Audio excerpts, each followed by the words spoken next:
Welcome back to our market analysis video कि market कल कहाँ क्या काम कर सकता है। और एक बात और कि हम अब से निफ्टी का भी एनालिसिस डालेंगे बैंक निफ्टी के साथ। तो ये है निफ्टी बैंक का डेली चार्ट। इस पे हमने ये सप्लाई रीजन बनाया था कि मार्केट इस जोन के पास जब तक रहेगा यहाँ पर नए सेलर्स एक्टिवेट हो सकते हैं। ये जो जोन हमने बना रखा है, इस जोन के पास हमें नए सेलर्स देखने को मिल सकते हैं।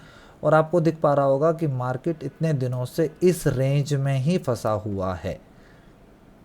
तो इसका मतलब क्या होता है, तो देखो पहले मैं आपको ये एक्सप्लेन करता हूँ कि मार्केट का मूवमेंट कैसे होता है। देखो अगर मार्केट का मूवमेंट को हम देखना चाहेंगे ना, तो मार्केट ने पहले इस तरीके से मूव किया, थोड़ा सा पुल बैक देखने को मिला, फिर एक अपसाइड का मूवमेंट मिला, फिर एक पुल बैक देखने को मिला और फिर अपसाइड का मूवमेंट देखने को मिला। कहीं भी आप देखोगे तो मार्केट ने बहुत ज़्यादा लंबा कोई हॉल्ट नहीं लिया है या कोई वेट नहीं किया है कि ट्रेंड का वेट होने, वो ट्रेंड को कंटिन्यू करने के लिए वेट किया हो। जैसे मैक्सिमम टाइम देखोगे तो यहाँ पे मार्केट ने थोड़ा वेट किया है और यहाँ कितने कैंडल हैं, 1 2 3 4 5, मतलब 5 डेज़ का मैक्सिमम मार्केट ने वेट किया और फिर मार्केट ने अपना ट्रेंड कंटिन्यू कर दिया। और यही चीज़ आपको यहाँ देखने को मिलेगी कि 1 2 3 और 4 दिन के अंदर मार्केट में मोमेंटम था तो मार्केट कंटिन्यू कर गया। और अगर मैं इस एरिया की बात करूँगा, जो ये टॉप पे एरिया है जहाँ हम सप्लाई रीजन के नाम से जिसे हम बोल रहे थे कि ये रीजन में हमें सेलर्स या सप्लाई देखने को मिलेगी, इस एरिया में मार्केट कब से है। तो अगर मैं ये एरिया बनाऊं तो कब से है, देखो 1 2 3 4 5 6 7 दिनों से मार्केट इसी रेंज में है। तो इसका मतलब क्या है, मार्केट में हो सकता है हमें थोड़ा सा करेक्शन देखने को मिले या थोड़ा सा पॉज देखने को मिले।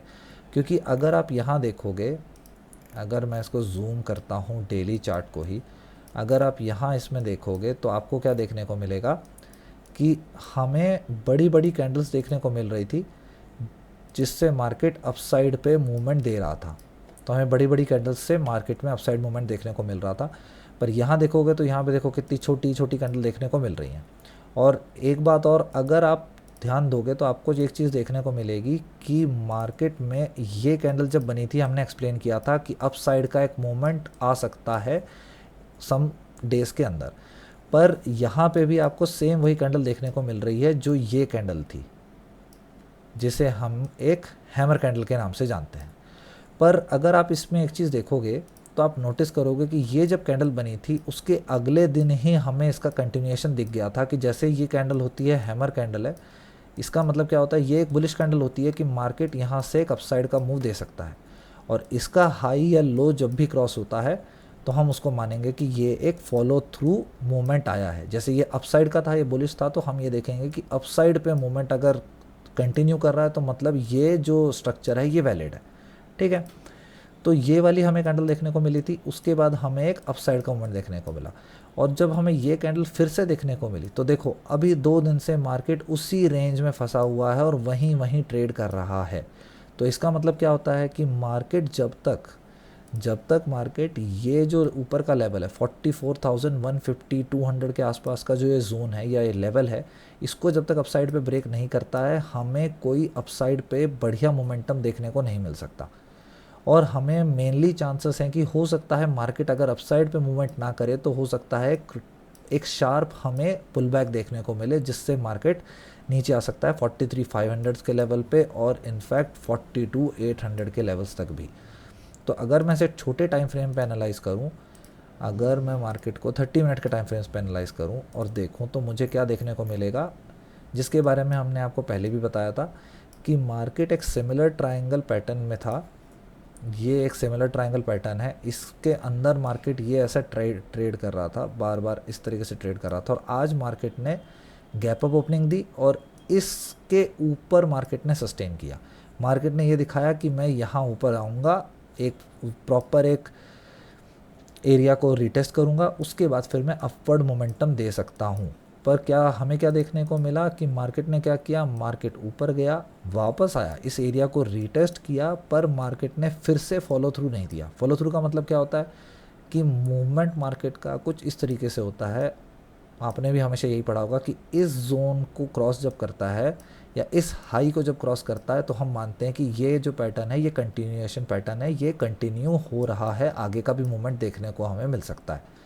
पर आज हमें क्या देखने को मिला कि मार्केट ने ये इस तरीके से मूवमेंट दिया, मार्केट वापस आया और दोबारा जब ऊपर जाने का ट्राई कर रहा था तो वो इस एरिया को क्रॉस नहीं कर पाया और हमें यहाँ पे ब्रेकडाउन देखने को मिला, मार्केट में एक डाउन मूव आ गया, जिसके बारे में हमने अपने टेलीग्राम ग्रुप पे भी शेयर किया था। और हमने 44,000 की पुट की कॉल दी थी 150 लेवल पे, जो कि आपको 200 के आसपास तक जाते हुए दिखी है। आई होप आप सबने उस पर अच्छा प्रॉफिट बनाया होगा। तो अगर मैं वापस आऊँ बैंक निफ्टी पे, तो हमें कल कहाँ कामकाज करता दिख सकता है मार्केट। तो अगर देखो मार्केट जो ये ट्रेंड लाइन आ रही है नीचे साइड की, अगर इसको सस्टेन नहीं करता है और इसके नीचे हमें क्लोजिंग देखने को मिलती है और मार्केट सस्टेन करता है, तो हमें डाउन साइड में 43,500 और 43,000 के लेवल्स देखने को मिल सकते हैं। और अगर हो सकता है मार्केट हमें फ्लैट खुले और इसी रेंज में दोबारा ट्रेड करता हुआ दिखे और इसमें फिर हमें अपसाइड में ब्रेक होता दिखेगा, तो हम कॉल की पोजीशन बनाएंगे। डाउन साइड में अगर ये जो ट्रेंड लाइन है ये ब्रेक होती दिखी हमें, तो हम डाउन साइड में पोजीशन बनाएंगे और हम डाउन साइड में एग्रेसिव पोजीशन बना सकते हैं, क्योंकि जो ट्रेंड लाइन है ये ट्रेंड लाइन काफ़ी दिनों से आ रही है और इस पे मार्केट ने मल्टीपल टाइम कई बार सपोर्ट ले चुका है मार्केट। और अगर इस पे सस्टेन नहीं होता है तो हमें एक बड़ा फॉल देखने को मिल सकता है, हो सकता है मार्केट 43,000 के लेवल पे भी आ जाए। तो अगर आपको बैंक निफ्टी के लेवल्स जानने हो, उन्हें ट्रेड करना हो, तो आप हमारा टेलीग्राम ग्रुप ज्वाइन कर सकते हो, जहाँ पे हम लाइव मार्केट में डिफरेंट पैटर्न्स आपके साथ शेयर करते हैं और साथ में हम आपके साथ डिफरेंट ऑप्शंस के लेवल भी शेयर करते हैं कि आप कौन सा ऑप्शन किस लेवल पे बाय कर सकते हो।